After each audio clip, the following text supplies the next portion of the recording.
theyeshiva.net. Names in Judaism and Torah are always significant. The Gemara tells us in Maseches Yoma, Reb Meir Dayek B'Shma. Reb Meir would even tune in and focus on the name of a person. But generally, names are considered meaningful and insightful. The Megillah that is read on Purim is called in Mishnayos and in Gemara among the Chazal and in the works of Halacha. Until today, we call it Megillas Esther, the scroll of Esther. That name, though, requires explanation. Obviously, Esther is one of the key characters in the entire story. But nonetheless, as the Megillah puts it, Es Maimer Mordechai Esther Oisa.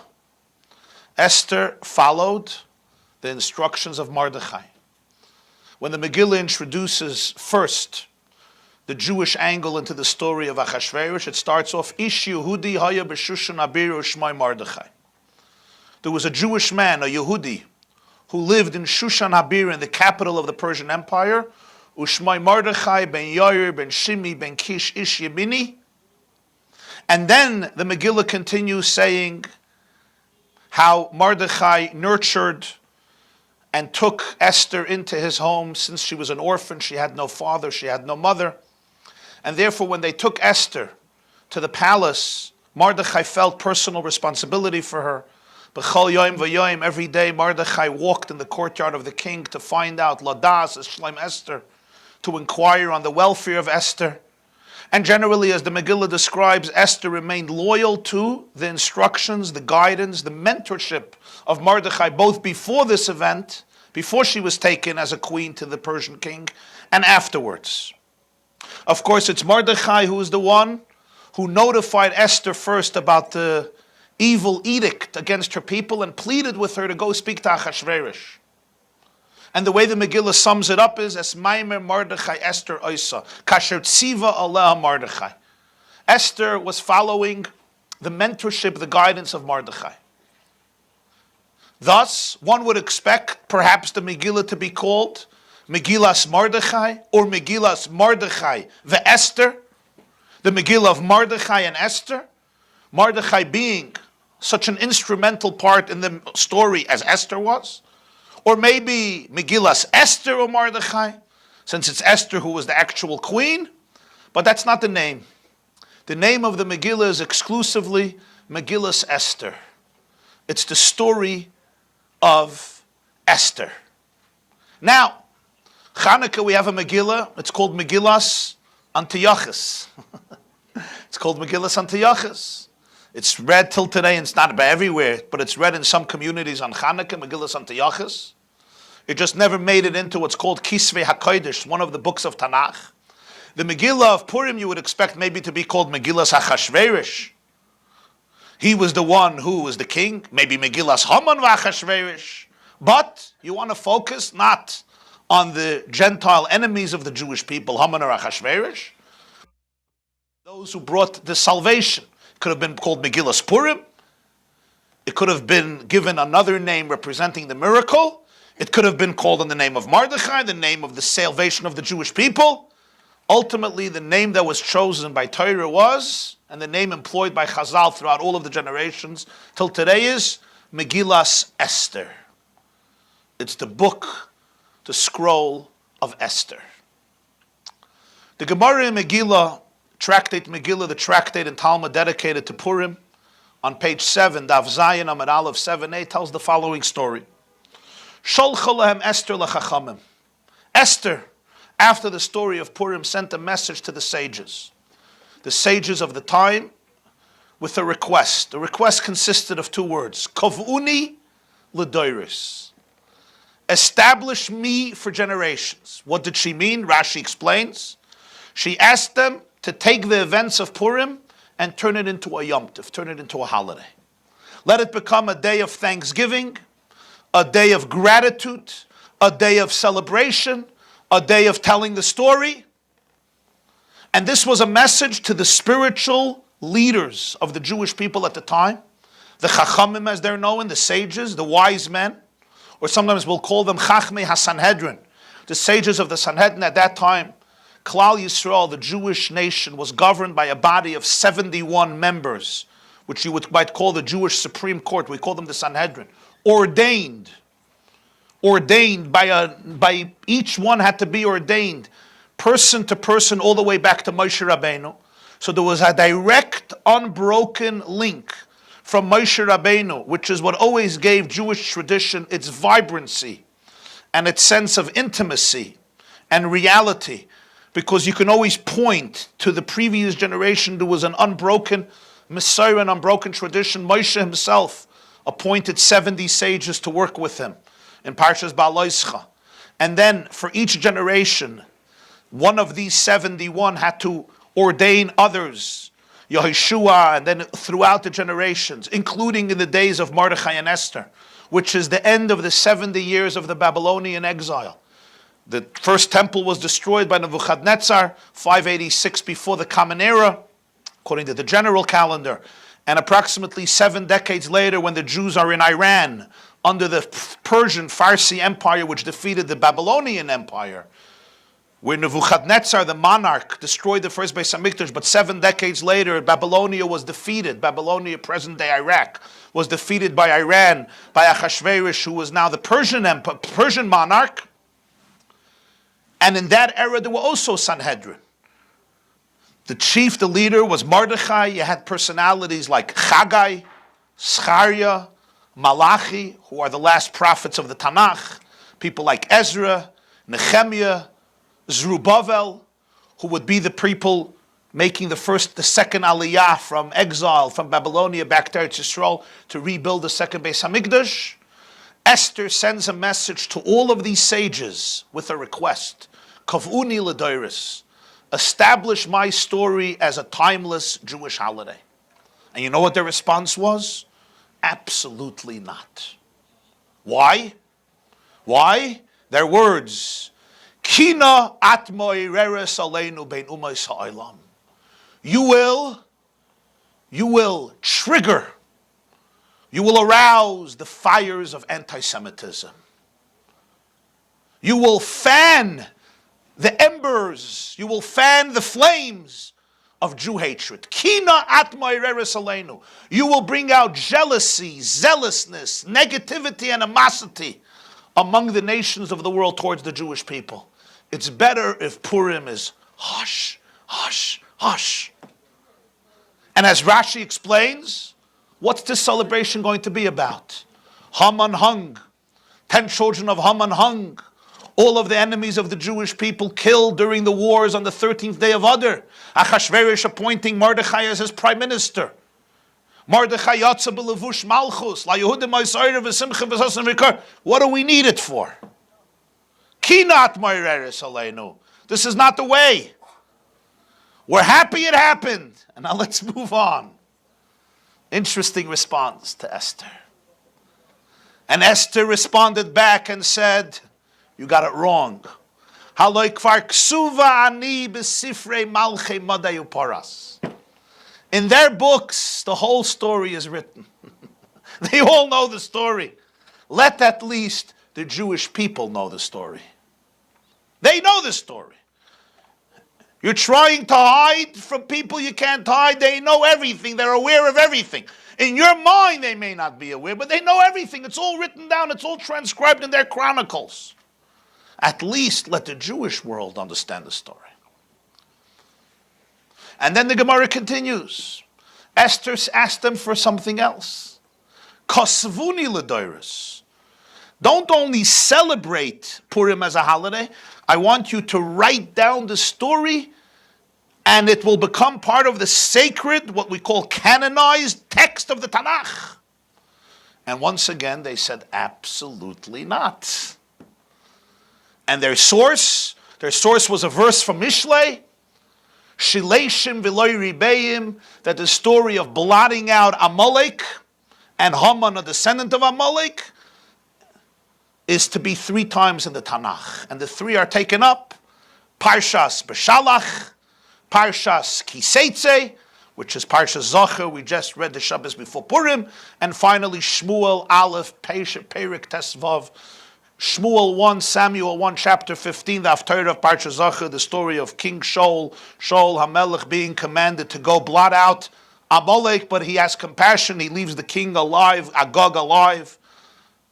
And as the Gemara says, Haman ha-Agagi, Haman is called an Agagite because he was a descendant of Agag, the king of Amalek, and the Medrash says it was that night when Shaul allowed Agag to live, that he had ultimately had relations which caused the seed of Haman to be born generations later. 3 times, Beshalach, Kiseitze, and the Haftarah. And then the Gemara says the Sanhedrin inquired and researched and investigated, and they realized that Esther was right.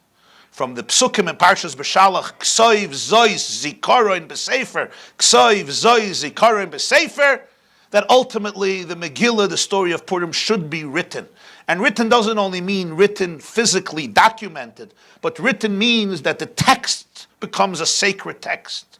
The writing itself becomes holy and significant. We read the Megillah, and the Megillah has to be written on parchment, and you have to hear every word of the Megillah. It's not just a story of Purim. The written story assumes tremendous significance. The concrete writing on the wall or writing on the parchment is what Esther accomplished.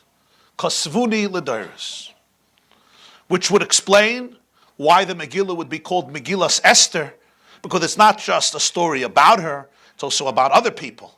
But really, she is the one who is responsible for the Megillah, for the fact that we have the scroll of Esther and its sacred significance as a member of the Tanakh. But which only brings us to the next question. Why did Esther go out so much on a limb for this? To the point that she had to stand up to great people, great men who initially rejected both of her requests. They acquiesced. They realized that Esther was right.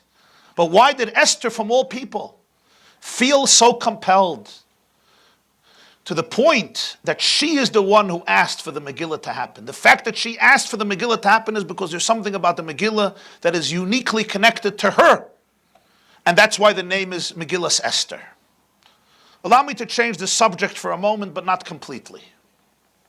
Everybody knows that the day before Purim, the 13th day of Adar, is a unique day, and its name from time immemorial is Taanis Esther. Literally, the Fast of Esther. Throughout the Jewish calendar, we have different fasts. We have Yom Kippur, the fast of Yom Kippur. We have the fast called Tisha B'Av, which is the date, the 9th of Av. Shivasa B'Tammuz. We have a fast called Tzom Gedalia.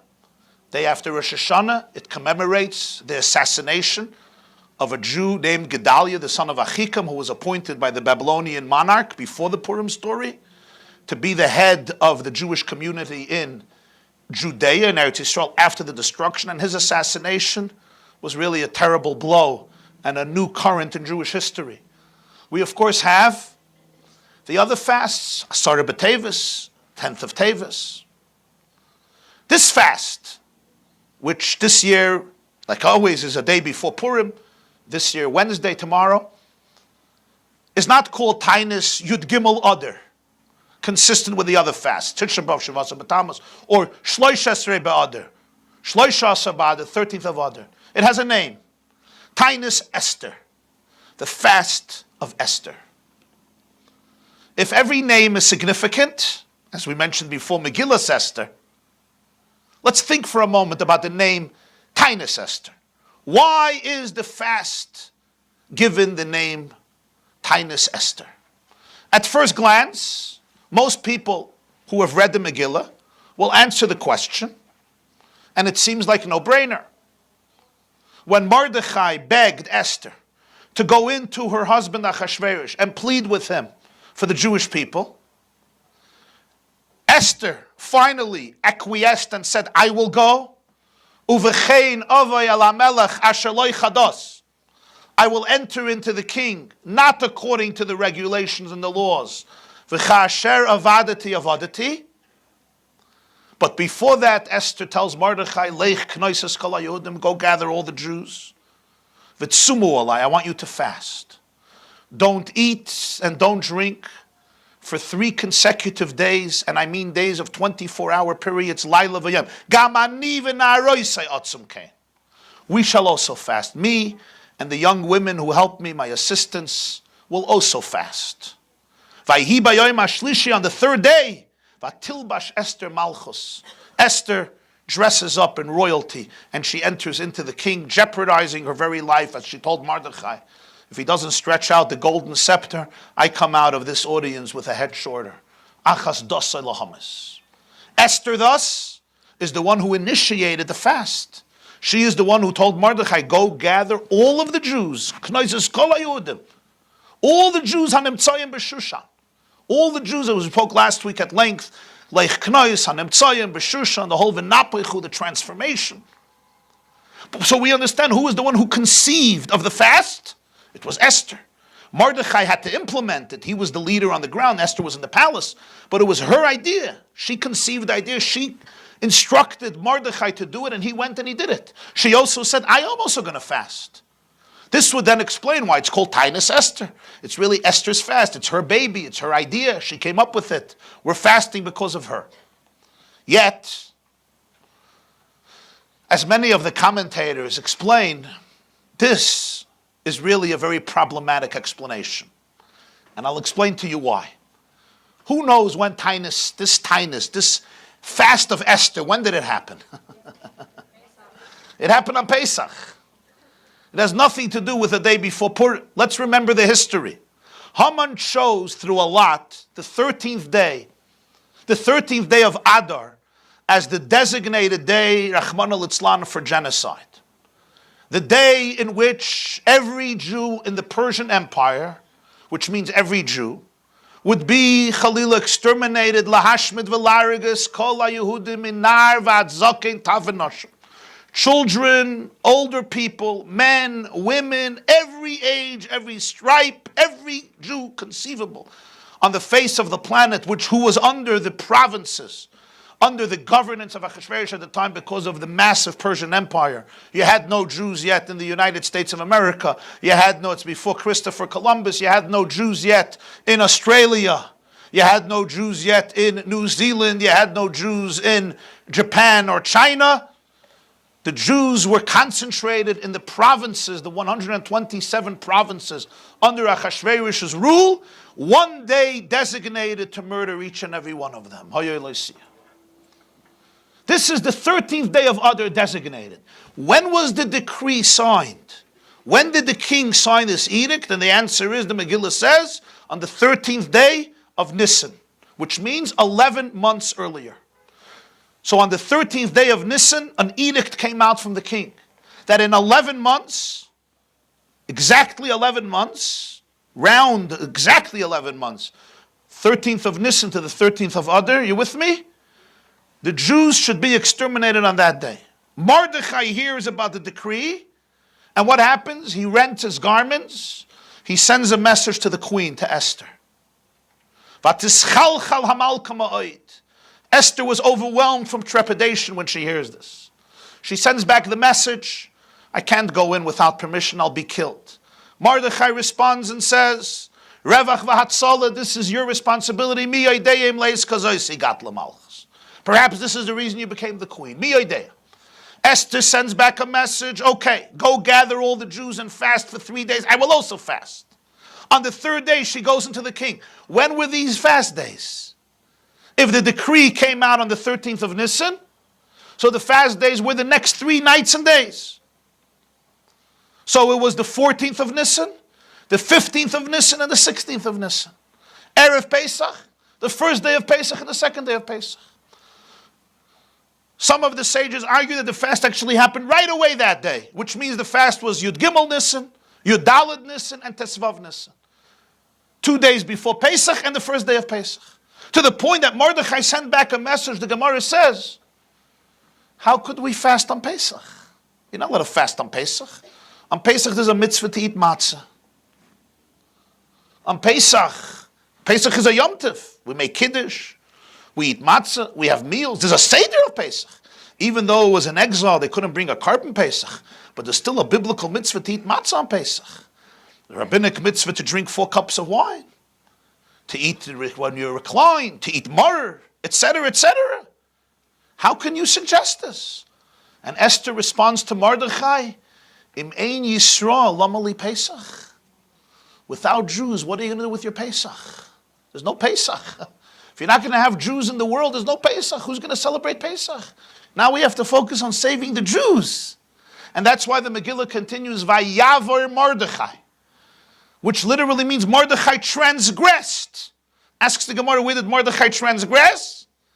He instituted a fast on Pesach for all of the Jewish people, including for himself, and this was the idea of Esther. So when was this fast? This fast was not on the 13th of Adar. This fast was on Pesach. Yud Gimel Nisan, Yud Daled Nisan, Tesvav Nisan, or Yud Daled Nisan, Tesvav Nisan, Tezayin Nisan. Which, by the way, the 3rd day of the fast, Esther goes into her king, to the king. He, of course, accepts her with grace. He says, what do you want, Esther? I'll do anything for you. Ad Chatzia Malchus. And she invites him to a party. Which is why it's brought in halacha in Poskim, that on the 2nd day of Pesach, it's a very interesting halacha, you should add something extra to the meal. Why? Zecher, commemoration, to the meal that Esther threw, the party that Esther threw for Achashverosh and Haman. Because if the fast happened, Yud Gimel, Yud Dalet, Tesvav, so Tesvav was the 3rd day. She went in on the 1st day of Pesach. She invited Achashverosh to a meal that evening. And of course, there was a lot of drinking of wine. And Esther, of course, made sure there should be a lot of wine. She wanted to drink 4 cups of wine. By the Seder, how are you supposed to drink 4 cups of wine in the palace of Achashverosh? So she made sure there's a lot of wine. So Achashverosh could drink, and Haman should drink, and she can also drink her 4 cups of wine. Yeah, she brought Rabbi Landau and the Badats to supervise the party. It was at night. It was after the fast. She broke her fast. She broke her fast. The 2nd night of Pesach, Yom Tov Sheni Shel Goliath, in Persia. Doesn't say at the party there was chametz. Achashverosh can eat chametz on Pesach. Haman can eat chametz on Pesach. It's not a problem. They can have other chametz. But anyway, who says there was chametz? It was all gluten free. What do you think? And then during the meal, Achashverosh says, what do you want now? She says, I want a 2nd party. When is the 2nd party? What we call the 2nd day, Mitzvah, the 2nd day of Pesach, Tezayin. That's the 2nd party. So either Tezayin was the 1st party, if the fast was Yudalat Tesvav Tezayin, that was the 1st party, or the 2nd party. So that's why it says in Halacha that on the 2nd day of Pesach, you make a commemoration for the Mishter She'asasa Esther. We do something special at the 2nd meal in order to commemorate that. But this opinion or that opinion, it's obvious that the 3 days of fasting were not Yud Gimel Adar, the 13th of Adar. So the Tainis Esther that we are celebrating is not that fast. We're fasting before Purim. That fast happened a year before the events of Purim in the month of Nisan. Besides the fact that we fast 1 day, and that fast was 3 days, so you can explain, well, we don't want to fast 3 days. It's difficult. 1 day is also difficult for people, but 3 days and 3 nights, I don't have to elaborate on what that means. It was like a unique moment in Jewish history. So we can't do it for 3 days and 3 nights. It would be something that the Chazal would not institute. But besides the fact that it's a change from 3 to 1, even if you want to rationalize that, it's a completely different date in the calendar. If they want to make a zecher for the fast of Esther, they're probably not going to commemorate it in the month of Nisan and on Pesach, because we don't have a right to cancel out the Seder to commemorate a fast. But you can make it at another date. And generally the Gemara says, when you want to make a fast and you can't make it on that day, you always delay it. You don't make it earlier, you delay it. You could do it sometime in the month of Iyar, after the month of Nisan. So Tainis Esther can't mean that fast. It's a completely different fast. That fast, I understand why it's called Esther's fast. But our fast, the day before Purim, has nothing to do with Esther. Why is it called Tainis Esther? It's even interesting, Maseches Sofrim says, that some people used to have a commemoration for Esther's fast. And after Purim, they fast on a Thursday, on a Monday and on a Thursday to commemorate the 3 days of Esther's fast. So there was actually a special commemoration for that fast that was done after Purim, which also requires explanation why it's done before and not later. Usually we say fasts, let's say Tisha B'Av is on Shabbos, you don't fast before, you fast after. And the reason is, the Gemara says that Puranius, negative things, you don't make them earlier, you delay them later. With Tainis Esther, you sometimes do it earlier. If Purim is Sunday, you can't fast on Shabbos because you can't push it off a day later because it's going to be Purim. So you do it earlier. But here, according to the Masechta Sofrim, when they commemorate the 3-day fast, they don't do it after Nisan, they do it before Nisan. They do it in Adar, but they do it after Purim. And that's why the Avud Raham, Rabbeinu David Avud Raham, and many other of the great halachic authorities explain that Tainis Esther is a completely different type of fast. It has nothing to do with the 3-day fast that Esther instituted, because that wasn't connected to the 13th of Adar. It has to do with something else completely. Remember, when Haman was killed, the edict was not over. Haman's death was a nice event in the sense that a Haman was killed, such an arch enemy of the Jewish people.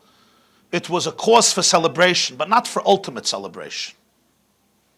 To give a simple and tragic example, if in the middle of the Holocaust, an Eichmann would have been shot, or a Himmler would have been shot, or a Mengele would have been shot, or a Goebbels would have been shot, Yimach Shemam,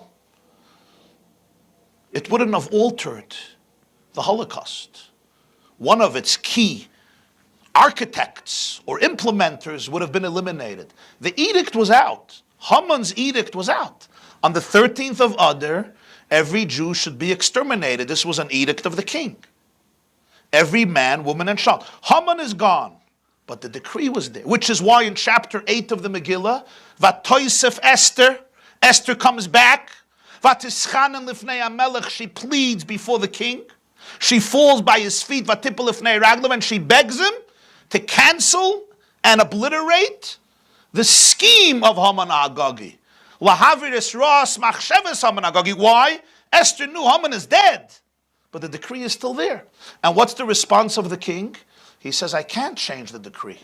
It's already signed, and I cannot cancel a decree that was issued forth by the king. What does he agree on? You know what he agreed on? He agreed on that the Jews could stand up in self-defense. People don't realize. They think that with Purim it was all over. It wasn't over.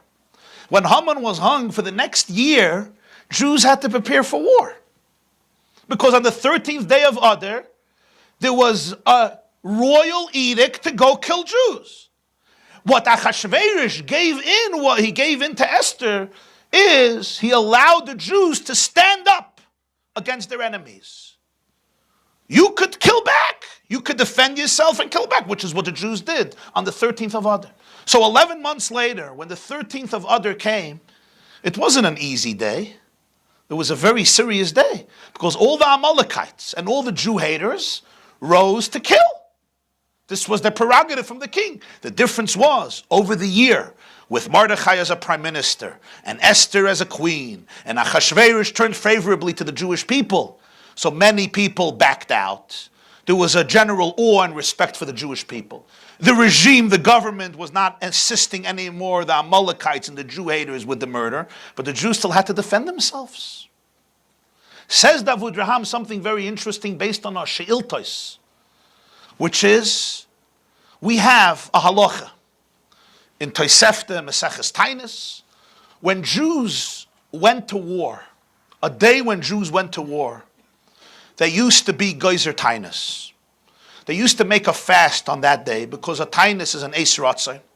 It's a day that's special, suitable for prayer and powerful blessings and achievements.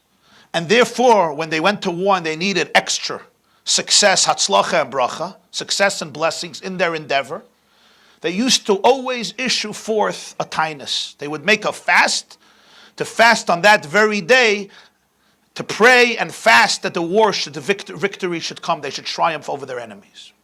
Since the 13th of Adar was a day of war, of battle, the Jews, as the pasuk says, nikalu va'amoid al nafsham, they gathered together to stand up for their soul.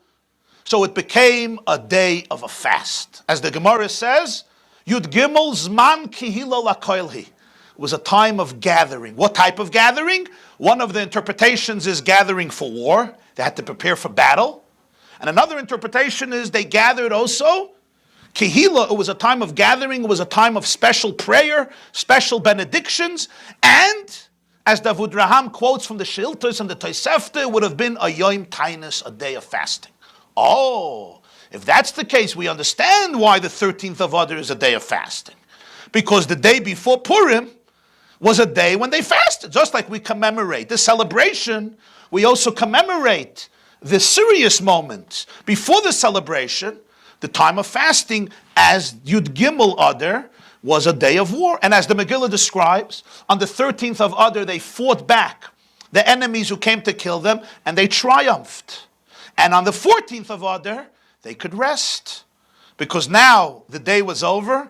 There was no permission to kill anymore. Now anybody who would try to kill a Jew would be penalized by death perhaps. And therefore, Yud they can go home and relax and celebrate, which is why Purim is on Yud and the fast is on Yud Gimel. On the 13th, they fasted the day of the war. And the day after the war, they relaxed. In Shushan, where the war continued for 2 days, because there were so many Amalekites there, Esther felt that the Jews will not be safe because so many murderers remained intact and they will find every reason and excuse to kill Jews.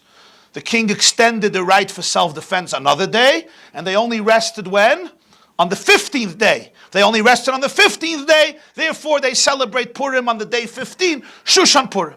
This is the reason Davud Raham and many of the commentators give for the Fast of Esther. Why do we fast on the 13th day of Adar? Because it was a day when the Jewish people fasted, because it was a day of battle, it was a day of danger, it was a day of self-defense, which brings us back to the question, so why is it called Tainus Esther? What does it do with Esther?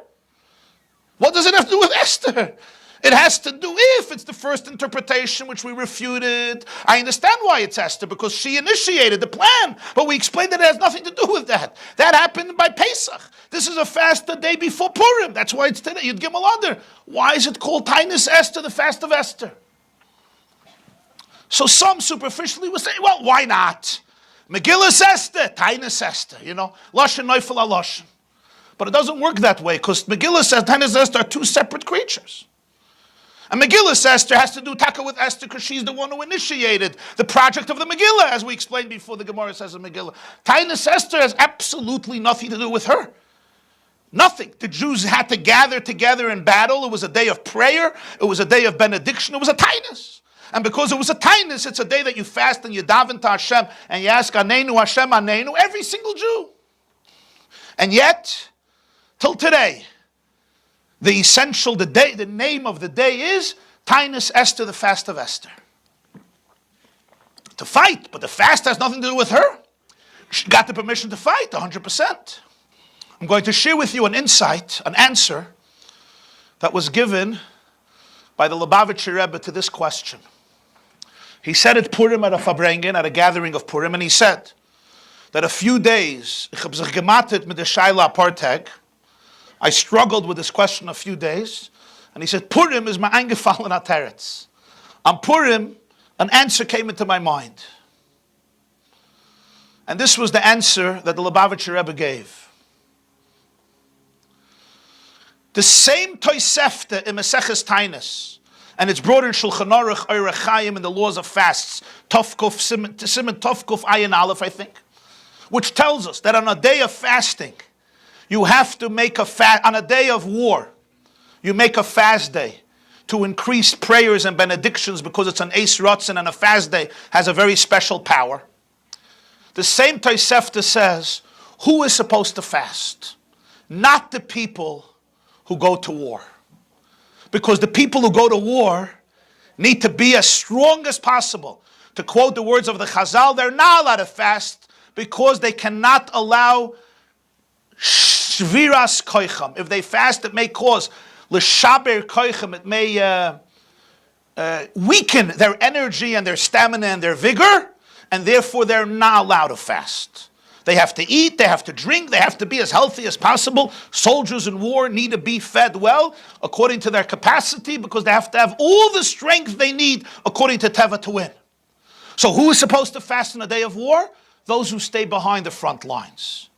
Whether it's older people, younger people, people who can't go to war, women who do not go to war, or men who wouldn't go to war for whatever reason, they would stay behind and fast. What about the soldiers themselves, those who went to battle? So the halacha tells us in Tosefta Tiny quoted in Shulchan Aruch, what they're supposed to do is make a resolution that when they come back from war, they're going to fast. And since when a person makes a resolution, machshava tova, when a person makes a positive revolution, it's considered as though you did it already, even though you didn't do it yet. So the fact that they commit themselves to fast is considered as though they fasted, but they can't physically actually implement it. When they come back from war, then they could fast. So everybody else who doesn't go to war, they fast and they daven. But those who go to war, they obviously can't go to shul. Sadly, they have to go to war, and they're not allowed to fast. They have to eat and drink, and those who stay behind will fast, and those who go to war commit themselves to fast at a time when they can, when the war is over. Hopefully they'll triumph and be victorious, and that thought and resolution that I'm going to fast suffices as though they fasted already. Now, said the Rebbe, let's think about it. If this is the truth of every war, those who go to war can't fast. Those who stay behind can fast. It's based on the principle that there are those who go to war and there are those who stay behind. But in this particular war on the 13th day of Adar, where were the front lines? Where were the front lines of the battle that Haman initiated for the 13th day of Adar? Where were the front lines? Who was targeted in this war? Lahashmid, la'aroigu, la'abed, eskol ha'yehudim, minar v'ad zokin tavenosh. A 1-day-old baby in a crib was targeted. A 2-year-old girl in her room was targeted. A 100-year-old Jew, frail, weak in bed was targeted. Every man, every woman, and child. Where were the front lines? Bedrooms, kitchens, dining rooms, basements, couches, beds, outside, inside, indoors, outdoors. Wherever there was a Jew of any age, he or she became the target. So now there's a question. On a day of war, you're supposed to fast. But was anybody allowed to fast on that day? Was there even one Jew who was allowed to fast? If every woman in the kitchen knows, she has to pick up an axe. She has to pick up a hammer. She has to pick up a knife. She has to fight for herself and her little ones. Every kid, 6-year-old is a target. Every 12-year-old is a target. Every 50-year-old everybody's a target. Every 80-year-old, 90-year-old is a target. Is anybody allowed to fast? The answer is no. You have to eat, you have to drink, you have to be as strong as you need because you're a target. Which means that the fast of Yud Gimel Adar essentially was only theoretical. When we say it's a fast day, it's only that they committed themselves to fast, because in reality, nobody is allowed to fast. Usually when there's a war, there's a battlefield, front lines, and there's back lines. You mobilize the soldiers, or you mobile the reservists, and they go to war. But others stay behind. They stay behind, and they can organize life as much as possible. They can assist the war in other ways. But here, there were no front lines and other lines. There was no demarcation. Every bedroom was a front line, which means not one Jew could actually fast on Yud Gimel Adar. Everyone could only make a commitment that Be'ezer Hashem, when we win, we will then fast. Besides one Jew. There was only one Jew who was allowed to fast on that day. Who? Esther. The only one. She was the only Jew in the entire empire of Achashverosh who could fast. Why? Because she was the only one who was not a target. Nobody would come into the palace and murder the queen of Achashverosh, who he was so enamored by. Vatisachein v'chesed lefonav, and the one who he told at chatzi hamalchus, a year before, 11 months before, I'll do anything for you. And for her, he hung Haman and hung the 10 sons of Haman and gave the Jews a right to self-defense. Nobody would touch her. So, on the 13th day of Adar, who fasted? One person. So it's called Tainis Esther. So now you understand why it's called the Fast of Esther. She's the only one of Klal Yisrael who fasted. Nobody else was allowed to. Everybody else, when they finished the war, they celebrated Purim, they took another day, then they fasted. And that's why it makes sense the Maseches Sofrim says that they established 3 fast days after Purim to commemorate the fast of Pesach, because many Jews actually had to fast after Purim. Their Tainis Esther was after Purim. Not many, all. So the Masechta Sofrim already said they put together the 2 fasts, that fast, and the 3 days of Esther, and they have it after Purim, Thursday, Monday, Thursday. But the fast that we commemorate on the 13th day of Adar, we're commemorating the fast of Esther. She's the only one who fasted. Everybody else fasted in theory, fasted in mind, fasted in resolution. So the name Tainis Esther is actually the most appropriate name for the day. It captures the day more than any other day. Because it was really the Fast of Esther. It's not just she planned it, she thought of it, she conceived it, she told Mordechai to do it, she said, I'll also fast. That means she was behind it. Here it's much more. This fast, she wasn't only behind, she was the only one who did it. She could be the only one to implement it, nobody else. Everybody else was a legitimate target. Remembering again that the edict was never canceled. Every Jew was a target. They were just given a right for self-defense. And when anybody is in a position of self-defense, you have to be strong. You couldn't tell a boy, "You're bar mitzvah bacher, don't worry, you fast." You're not allowed to fast. You're a woman, you're taking care of the babies. Fast. I can't fast. I can't fast. I have to protect me and my babies. Everyone has to be protected. Besides Esther, alone in the palace, she could fast. Avort, Geschmack avort. The children fasted on the 3-day fast. That's where the children fasted. Now we're talking the fast 11 months later. On the day that they had to defend themselves, you're not allowed to fast.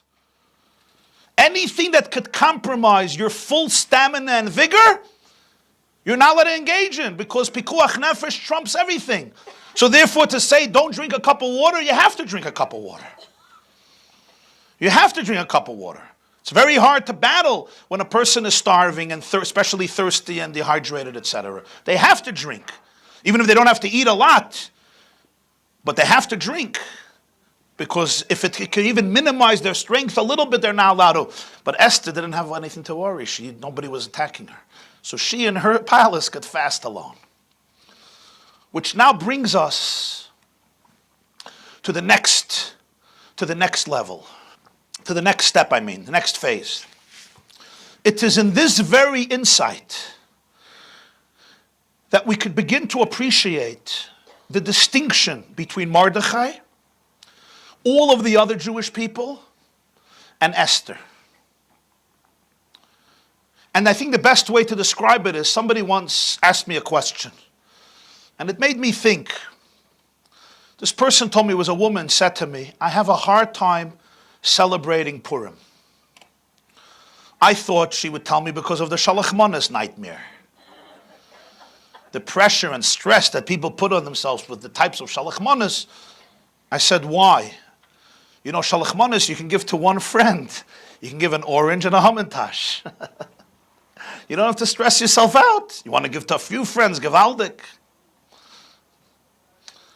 She said, no, that's not why I have a problem with Purim. I said, what's your problem with Purim? She said, every year on Purim, I cry for Esther. I said, why do you cry for Esther?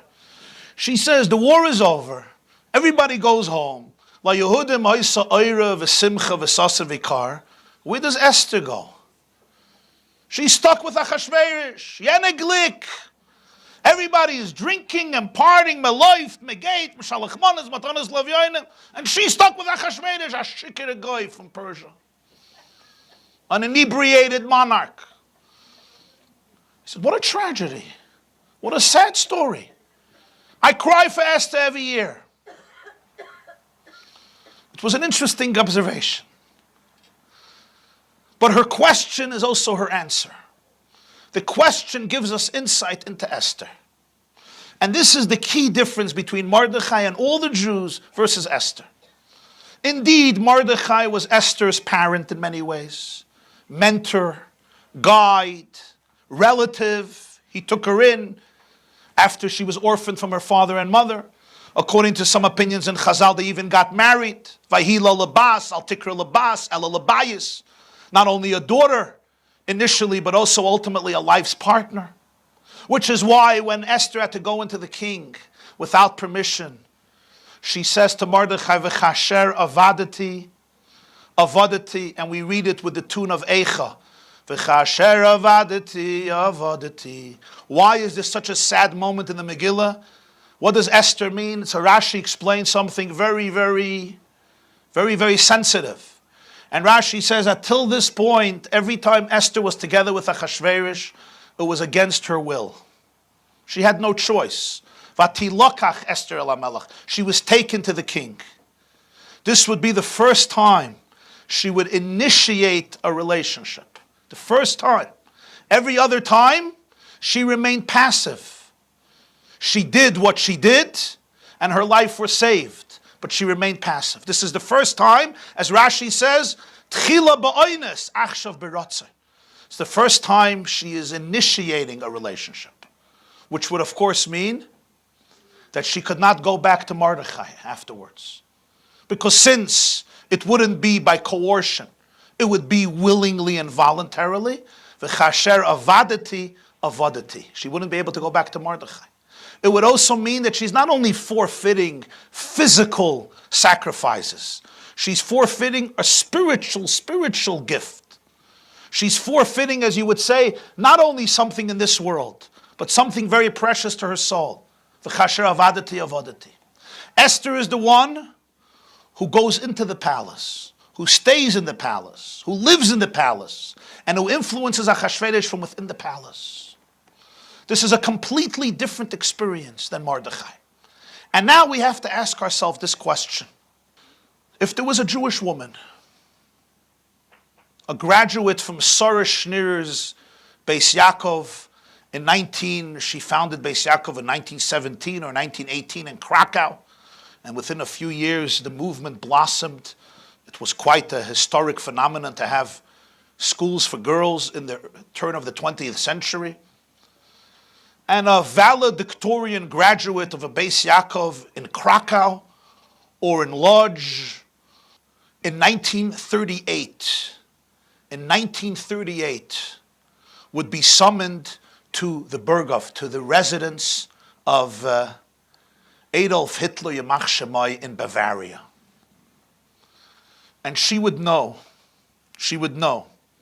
that as a result of her work, her impact, her influence, her intervening, the Holocaust would not take place. The war, September 1, 1939, Yud Zayin Elul Tofresh Tzadik Tes, would be avoided. And the 6 million Jews sent to their gas chambers, including 1.5 million children, all of their lives would have been rescued. You see, when we look at history, we never ask the question, what if things would have turned out differently?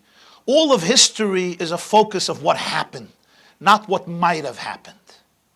But Ezo Chacham, Haroyas Hanoilet, a wise person sees the future. Doesn't only see what happened, but also sees what might happen and what I could do to avoid it. And then when they avoid it, nobody knows the story anymore. There's nothing to write home about. Nothing happened. But that's the real story. That's the real story. Esther left her people, left her nation, remained in the palace. But till her last breath, Esther knew that because of her, every single Jew of her generation was rescued, and the Jewish people will remain an eternal people. Is this a tragic story, or is it a joyous story? On one level, there is sadness in the story. Esther herself doesn't understand how she ended up in this place. Where do I come here? The Medrash says, very famous Medrash in Tehillim, Kapitel Chav Beis, 22 in Tehillim, Lam Natseach al Hayeles Hashachar, Mizmor LeDavid, Keli Keli Lama Azaftani. And our sages say, who said this poem of Tehillim? Esther Hamalka. My God, why did you abandon me? And the way the Medrash puts it is, when Esther was taken to Achashverosh the first time, and she entered a palace full of pagan deities called Beis Hatzlamim. This is before Christianity. But excuse me, I apologize. A house full of deities, the Shechina left Esther. The divine presence left Esther because she was in this place. What does she say? Keli, Keli, lama azaftani. My God, why did you abandon me? Atadon shoigig kemezid v'oines karatzain. Something that was forced upon me. You're looking at it as though I did this willingly, as though I embraced this life for myself.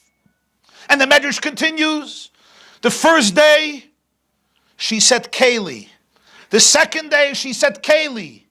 The third day, she screamed out on the top of her lungs, Keli, Keli, lama azaftani. And the Medrash says, Keli on the Red Sea. Keli on Mount Sinai. And now you abandon me. Esther felt it's a new era in Jewish history. The Gemara says, Esther soivzman anavua. Esther represents the end of prophecy. Lam natseach alayeles hashachar. It's dawn. Before dawn is the strongest of darkness. The era of prophecy comes to an end in the time of Esther. The word Esther means concealment. Anoichi haster aster ponai bayoim hahu. I will conceal my face that day. And the Medrash continues. My God, why did you abandon me? Why has the world collapsed on me? Nishtana alai sidroi shel olam. It's not the way the world is supposed to go. This is not what I planned as a teenager. I was supposed to graduate school, move on, build a future in the Jewish world, build a home, build a family, build an identity. This was not part of my resume. I never asked for this. I didn't sign up for this life. Nishtana lai sidrun shel olam. And then she adds, Nishtana lai sidrun shel imois. The Jewish matriarchs didn't have to deal with what I have to deal with. Why? Sarah was also abducted by Puri. And Puri held her in his palace for one night, and he and his entire family were struck with leprosies and infections and diseases. They didn't know what hit them. And Puri let Sarah go. She says, and I have been for years in the bosom of this Rosh Merusha, ve'eina ta'oisali nisim. No miracles for me. The entire system of the matriarchs is gone. Keli, Keli, lama azaftani. Why did you abandon me? And the Medrash continues. She says the word Keli 3 times. Keli, Keli, lama azaftani, mi beten imi, Keliyata. From the womb you have been my God. And now you have abandoned me. Amra Esther. Shalosh mitzvahs his heart to leisha. My God has given me 3 mitzvahs. 3 opportunities for a powerful relationship. Number 1, as the Medrash puts it, Nida, Chala, and Hadlakas Haner. The acronym of Chana. Chala, which represents the whole system of kashrus in the house. Hadlakas Haner, which is the lighting of the candles before Shabbos, which represents the whole ambiance and atmosphere of Shabbos and the ability to create light in the house. And the 3rd mitzvah, the Nun, which is Nida, which represents the entire foundation of a family and a marriage and family purity and intimacy and relationships permeated with an ambiance of closeness and sacredness and holiness. Klum avarti al achas mehen lama azaftani. Have I transgressed even one? My God, I have been loyal in all 3. Why did you abandon me? This struggle only Esther went through. Nobody else went through. Mordechai was a great and holy man. He gave the instructions, but he didn't end up where Esther ended up. Mordechai could never look and say, Keli, Keli, lama azaftani. Mordechai remained in a cocoon of holiness. Mordechai remained in a cocoon of spirituality. Mordechai remained with his brothers and sisters. He had to struggle. He had to stand up. He rent his garments. He cries. He weeps. He issues forth a fast. He gathers all the Jewish people. The Medrash describes how he gathered 22,000 children and learned with them. It's incredible. But who experienced the Hester? Who experienced the Aster Ponai, the real concealment of life? Who went into the lion's den? Who went into a palace of Achashverosh, who himself was, to put it mildly, an inebriated, intoxicated, spineless, immoral, promiscuous party animal? Who went into that place and had to play the game and had to fulfill her role? And when push came to shove at a moment of crisis, true, Mordechai is the one who said, go. And she said, how can I go? I'm going to die. And Mordechai said, this is why you're there. But once that happened, who is the one who went? Who is the one who jeopardized his life? Not Mordechai. It was Esther who went, and it was Esther who at that point takes the initiative, and she tells Mordechai, go gather the Jews, fast for 3 days, and I will go into the king. At this point, Mordechai's influence comes to a halt, and now Esther tells Mordechai what to do. And she goes into the king, and she makes one party, and she makes another party. Nobody gave her these ideas. This was Esther's own creativity of going into that place and ultimately emerging with a victory for her people. That's why the Megillah has the name of Esther, because her role here is of a completely different caliber and of a completely different nature than anybody else, even people like Mordechai, of such great power and such important influence even on Esther's life. The fact that Esther is the only one who could fast on Yud Gimel Adar is because she's the only one who was actually in the palace. She is the one who's there. So now when you think about this, on one level, it's Esther. It's such a concealment. It interrupted her whole life flow. She turns to God and said, what did I do? Am I such a bad girl? Am I such a evil person? Did I ask for this? Tell me what I did to be for years. And let's remember, the Purim miracle didn't happen a day after Esther became a queen. She became a queen on the 7th year of his kingship. The story of Purim happens approximately 5 or 6 years later. What did those 5-6 years look like? People think Esther went into the palace. The next day there was a party like Yehuda Ma'aseh. No. We read it in 25 minutes. Amachaya. From Vahi B'Mecher, we go through 12, 13 years, and if it's a fast Balkaira, 11 minutes. Give me 22 minutes, and I'll give you the Persian Empire. Okay, I don't know what type of Balkairas you have. I know some Balkairas, they do it in 7, 8 minutes. I don't know how you're supposed to hear the Megillah, but shine. It didn't happen in 7, 8 minutes. It didn't even happen in 35 minutes. It happened over more than a decade and a half. For many years, that's why she says, Sarah was one night by Puri, and the whole universe changed. And I'm there in his bosom for years. There was no climax. And Esther didn't know what's coming. Nobody knew what's coming. And one would think, in such a moment, in such a position, Esther would do one of two things. Either she would at some point surrender her old identity just to be able to integrate and have somewhat of a normal life, or Esther would become amazingly stubborn, defiant, bitter, miserable, stone-like. The uniqueness of Esther is that Esther understood that she may not understand how, she may not understand why, but that she's no victim. She was sent into a place where very few people were sent. Sarah did not experience such concealment. That's true. Sarah comes from the word Sar.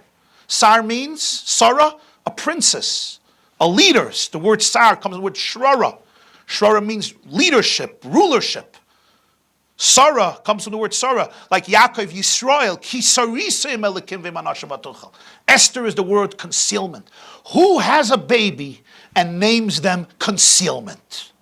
We all take for granted the name Esther. It's a beautiful name because we have Esther, right? And I know what a beautiful name Esther is for personal reasons as well. However, think about the first author of the name. What would your therapist say? What's your girl's name? Concealment. Or better, dark secrets. Wow, that's a great boost for self-confidence. Cover-ups, better. What's your name? Cover-ups. Isn't that great psychologically? And yet we continue to name our daughters Esther. Concealment. And the Gemara says this. What's the source of Esther in Torah? Haster, aster, panai bayoimahu. My face is concealed.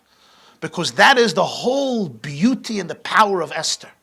Esther goes into a place where you pick up your hands and you say, Keli, Keli, lama azaftani.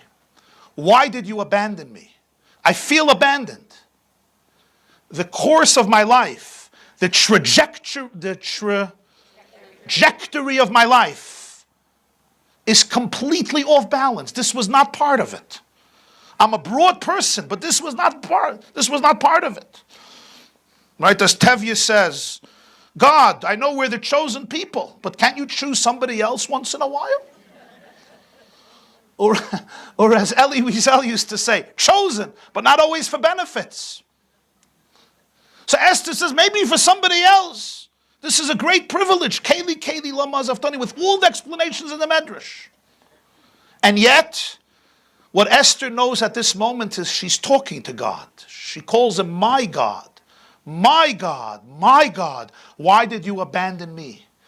I may not understand how. I may not understand why. But Esther never ever becomes a victim to her circumstances. Esther understands that she was sent into a place of Hester. She was sent into a place of concealment. There is a mission here.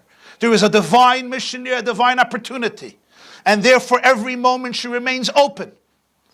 And when she's convinced by Mordechai that this is the moment, Esther says, Uvechein avay ala melech hashaloi chados. And the words of Mordechai are, Mi idea, who knows? As we spoke in a previous year, Mordechai should have not said, who knows? When you say who knows, it sounds like you're ambivalent. Who knows? Maybe yes, maybe not. I'm going to tell you, jump into the fire, maybe not. Why mi idea? What Mordechai was telling Esther is, there comes a point in life where you have to open yourself up to that which is beyond the das. If you go with your rational calculations, this whole thing doesn't make sense. I can't explain why a lovely graduate of one of our best girls' schools in Monsey or in Shushan ended up in this place. I don't know. Mi idea. It's beyond us. Which is why we celebrate Purim through Ad the Loyada. Beyond us. We spoke about the Eitz Hadas. You go beyond us. Esther with das, with regular rationality, what is this? You abandoned me. Esther understands that here the relationship is a completely different type of relationship. It's a relationship where if you look at it from a surface point of view, you feel neglected, abandoned. But she has to dig much, much deeper and realize that the relationship must be elevated to a place that is etched in the core of her soul, in a place that's even beyond your rational consciousness. And she remains open to that. And as she remains open to that, she says, it's not according to the structure. Mordechai said, Mi idea, and it triggers within her the ability to go beyond her das. And she knows God is there, even if it's completely behester. I can't see it, I can't touch it, I can't feel it, I can't smell it. And from all calculations and perspectives, this whole thing doesn't make sense. And in that space, she's now acting as a classical Persian queen. We're making a party. With Haman, with Achashverosh. And the Gemara says it was so bad that the Jews looked at Esther as the ultimate traitor. Who does she invite to a party? Mela Achashverosh, Haman. Imagine an influential woman in 1943 has a feast, and who does she invite? She invites her husband, naturally, and who's the guest of honor to celebrate at the party? She invites a Hitler. That was Haman. That was Haman. Yimach Shemoy. Yimach Shemam. Maybe it's the same thing. The Gemara says, the Jews looked at Esther. In Yiddish there's an expression, afareter. You know what afareter is? So the Yiddish, afareter, a traitor, a boged in Hebrew. Boged. Of the worst degree. Mainly you're in the palace. He is now your guest. Esther has to endure a concealment on many levels. Nobody understands what she's doing. This is her brilliant strategy. She completely goes into the role. She doesn't run away. But in that place of absolute concealment, of absolute spiritual paralysis, a place that looks like the epitome of spiritual death, Esther is holding on to a secret, knowing that she is on a mission, even if she can't understand how and why. And this she could share with nobody. Mordechai could wink, but he stays on the outside. He never goes in. Esther goes into the Hester. She's the one who goes in there. And when she emerges from it, what happens? All of the Jewish people are saved. Until the end of generations, everybody looks at Esther and knows she sacrificed everything. Her life turned out completely different than she imagined as a youngster. And this is after the trauma of not having a father, not having a mother. She's been through enough before this story.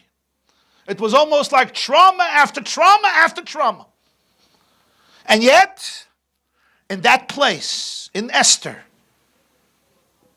she reveals that Hanoichi Astra Ponei B'Yom. I am present in the Hester.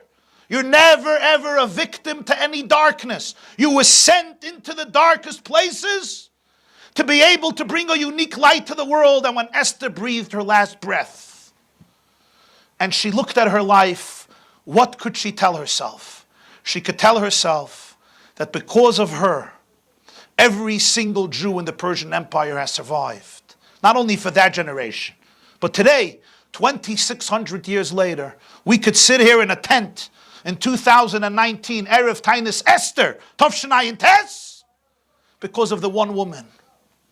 So I told this woman, you remember I'm in the middle of a conversation with a woman who's having a hard time celebrate Purim. I gave her the briefer version.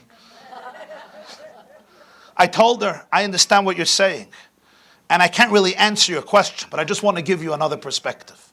And I asked her, how would have you felt if your whole course of your life was transformed, but you knew that from 1939 to 1945, not one Jew would have been murdered. Because of you, and because of you doing crazy stuff and strange stuff, not according to the course of the life that you designated for yourself. Would you look at yourself in the mirror and say, I'm a tragedy? I'm a victim of tragedy? Or you would look at yourself and be thankful? I said, you don't have to answer me the question.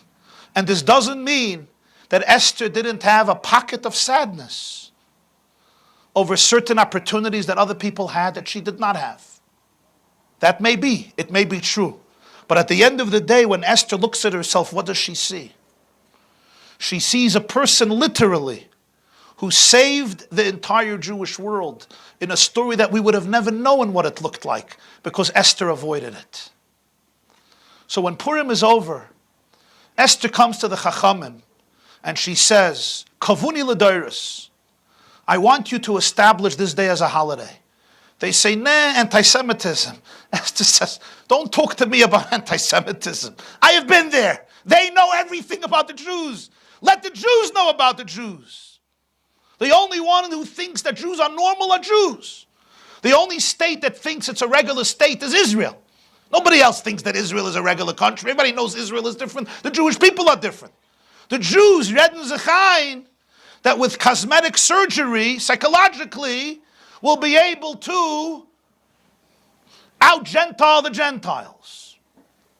It's like Dr. Twersky tells the famous story, or they say from him, that he was once on an airplane, and he was wearing his Hasidic garb, round black hat, square white beard, long frock, long black coat, and a woman turns to him in Yiddish and says, you are the cause for anti-Semitism. If you would only dress normally and be normal and behave normal and speak normal and integrate and assimilate, there would be no anti-Semitism anymore.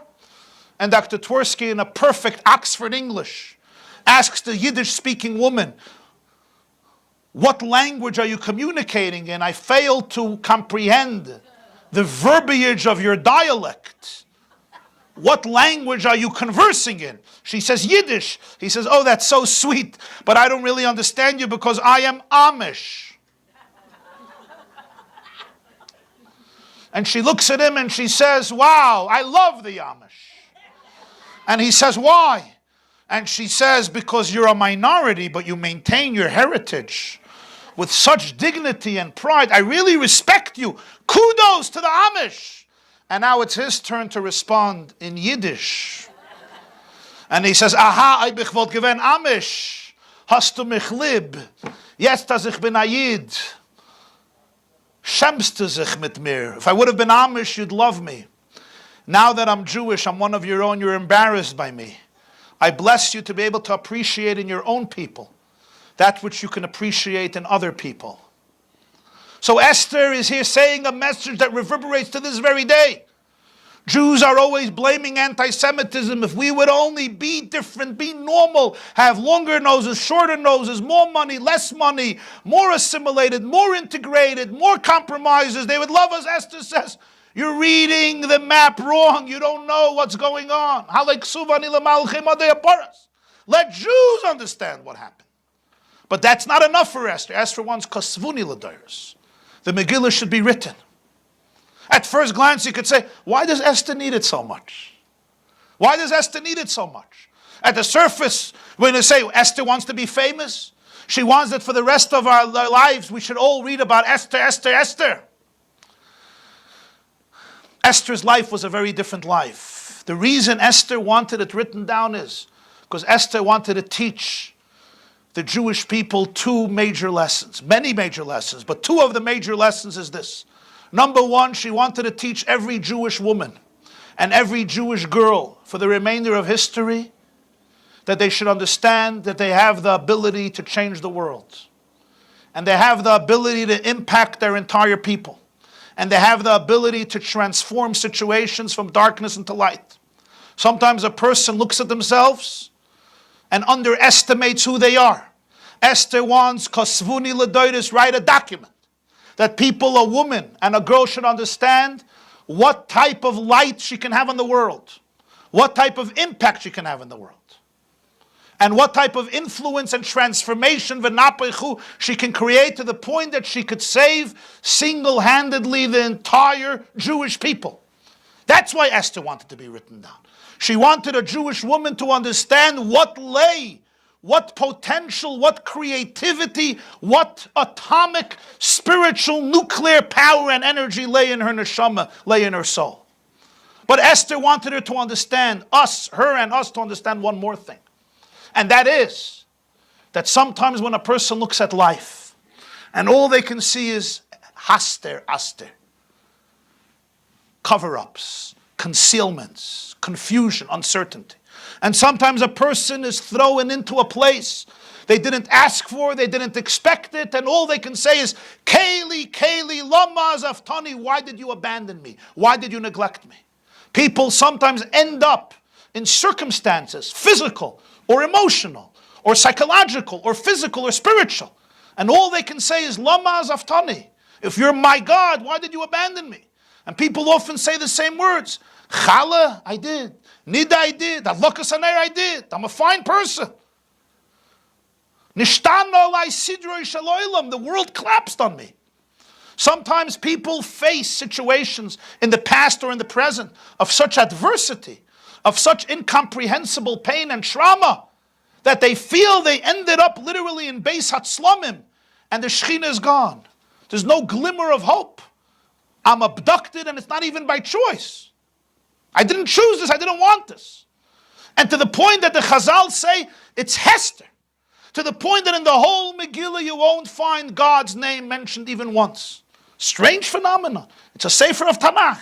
There's not one book of Tanakh that doesn't have Hashem's name. It's all ultimately about the God's plan for the world. Even Shir Hashirim, the poem about love and relationships, has Hashem's name. Rishafer, Rishveye, Shalheves, Yutke. Besides one, Megillas Esther. The whole story is a story of Hashgacha Pratis, a story of divine providence. Why after the story doesn't Mordechai say, Baruch Hashem? Esther, Baruch, thank God, nothing garnished. They make Hayom Tif with Shmoyach Manas, Matanas Lavyonim with Mishtavah Simcha. 3 chapters we have to hear about the party and this party and Shushan doing this and that. Not one word. God did, thank God. Nothing. Nothing. Where's Hashem's name mentioned? So the Arizal says, if you do the acronyms, you'll see God. For example, as Esther turns to Achashverosh and say, Yavoy, HaMelech v'Haman Hayoim Yutkei Vavkei. Let the king, together with Haman, come to the party. Yavoy, HaMelech v'Haman Hayoim is Yutkei Vavkei. That's where God is. As Esther invites Haman to the party and the Jews look at her as a traitor, that's where Hashem is. But the truth is, that's the whole story of Megillas Esther. That there's a situation in which you don't see Shem Hashem. You don't see a divine plan. You don't see divine revelation. You don't see a divine name. You don't see divine providence. All you see is Kaylee, you're gone. Lo ma'azav tane. The Chiddush, the revolution of Esther was going into that place, knowing that a Jewish woman and a Jewish girl, and by extension every single Jew, has that ability that sometimes you're sent into a situation, it's unfathomable, it's incomprehensible, I don't get it, I don't understand it, I don't know how, I don't know why. The last thing you do at that moment is, you see yourself as a depressed and despondent victim. Rather, there is a concealed and very powerful opportunity and mission here that you were sent on, to the point that going into that place, you don't have to run, you don't have to deny, you don't delegitimize yourself. You don't have to enter into depression or despondency. But appreciate the fact that in this place, it may require prayer, it may require fasting, it may require tears, it may require thought. But in this very place, you were sent. And you were sent in order to transform it and to create La Yehudim Haisa Oira V'Simcha V'Sasain V'Kar. A Freilich and Purim to each and every one of you. You still don't understand? You know what, let me put it differently. I'm going to give you the answer that the Ran, Rabbeinu Nissim, gives. The Ran in Mesachas Sanhedrin, one of the great Rishonim, this is what he tells us. He says, you're asking, how is Esther allowed to go to the king? Yeah? You have to choose death instead of adultery. It's not like, you have a situation, yeah? Achashverosh puts a gun to her head and says, either you kill this person, either you murder this Jew, or I kill you. So the halacha is, you can't choose murdering somebody over death. You have to choose death. Yeah. So you're saying, Achashverosh put a gun to her head and says, either you choose death, or you choose adultery. Instead of choosing death, she chose adultery. You want to know why she chose adultery? No, she didn't choose anything. Everything was forced. Achashverosh is the king, he's a dictator, he's a tyrant. He takes her. There's nothing she could do. The Gemara asks the question. Your question, the Gemara asks. You could look it up. Talmud, Tractate Sanhedrin, page 74b. Daf Ayin Dalet Amid Beis. Why did Esther not sacrifice her life? Why did Esther go along with this? And the Gemara gives 2 answers. One is Abaya and one Rava. Rava says Karka Oilam Haisa, which some explain it to mean that Esther was completely passive. She was not actively involved in this relationship. Achashverosh did what he did, but she was passive. Because she was passive, she's not obligated to forfeit his life. That's one explanation. There's the other explanation I just said earlier from the Ran, Rabbeinu Nissim, and he basically says that the idea is that she wasn't given a choice between adultery and death. She basically had no choice. Achashverosh is the king, he's a tyrant, he's a dictator. He could do what he wants. He basically made a decree that every woman that he wants could come, and he forced Achashverosh to come. He forced Esther to come. So it wasn't like he said, either you do this or I kill you. And now the question is, why did she choose this over death? She should have chosen death. It wasn't about a choice. There was no choice given to her. She was taken by the king. And that was it. That was the issue. To say that she has to go commit, why should she not commit suicide? Well, the commentators discussed this. That could be Esther felt perhaps you don't just commit suicide. If you have to kill yourself, you kill yourself. But if not, you don't. And maybe Esther felt there was submission here. There was a mysterious plan here. There's another explanation in Gemara, the explanation of Rava, who says that since Achashverosh was doing this for his own benefit, he wasn't trying to have her violate Yiddishkeit, transgress Judaism. It was called Lahanas Atzma. It was for his benefit, it's completely his own enjoyment. There was no other agenda. He didn't even know she's Jewish. So then there's also no obligation for her to forfeit her life. But in any case, this is a very large discussion in Halacha, what Esther was thinking. As far as the issue of if she ever came back, well, as I said before, v'chasher avadati, that she understood that once she's engaging in a relationship with Achashverosh willingly, she won't be able to go back to Mordechai. Usually the Gemara says she could be by Achashverosh and then she could go back to Mordechai. In fact, the Gemara says in Tractate Megillah, page 13, that Esther spent time with the king, and then Toivelas, she would submerge in water, she would go to the mikveh, she would bathe, and then she would go back, Becheker Shel Mordechai, she would go to the bosom of Mordechai. But once she's going in willingly, that would end. Now, the interesting question is, did that indeed happen? In other words, could Esther go back to Mordechai? Or no, she had relations with Achashverosh. The story is not clear. Did Achashverosh just stretch out the scepter or not? The Marsha, over there in Maseches Megillah, page 13, clearly learns that Esther was together with Achashverosh willingly, and therefore she couldn't go back to Mordechai. Right. Were there children? Well, that's a big discussion, yeah. According to some sources, Achashverosh and Esther had a baby, right? Daryavish, or Koresh, or Cyrus. There's different perspectives. It's not so clear. There's a big debate about it. But it's accepted by many, many commentators that they had a child, Daryavish. Well, that's my point. My whole point was that Esther may have not had children of her own that she could call Jewish children whom she's raising in a Jewish community as part of the Jewish people. That's true. But let's remember, every Jewish child forever is really Esther's child. Every Jewish child is her child because she sacrificed her whole life and she jeopardized her life that the Jewish people should remain alive, and she was successful. So for the rest of generations, every child in a way is Esther's child. And when Esther breathed her last, she knew that. She could look at her life and say, the Jewish people are alive, they have survived, they are thriving, they will be here forever. And every child she could take credit for. This is also the explanation. The Gemara says that like Purim is like a second Matan Torah. There was the first Matan Torah and then there was a new Matan Torah. Like, what's the meaning of this? Because it was a new era. The first time there was revelation, everything was revealed. Now it's Hester, it's concealment. Esther goes into a palace, Keli Lama Zaftani, and yet she discovers that there's a covenant, there's a relationship, there's a mission. And in many ways, that's the powerful new Matan Torah, a new covenant that's created in the times of Purim. Yeah. The Fast of Esther, the two explanations. Well, there's really two ways of looking at Tainis Esther.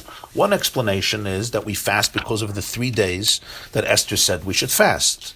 That would make sense. Then the name would make sense. However, many of the Mefarshim explain that cannot be the reason we fast in Yud Gimel Adar, because that has to do with a Tainis that happened in the month of Nisan, by the time of Pesach. Yeah, so you could say that they made it a month earlier, Punkt Erev Purim.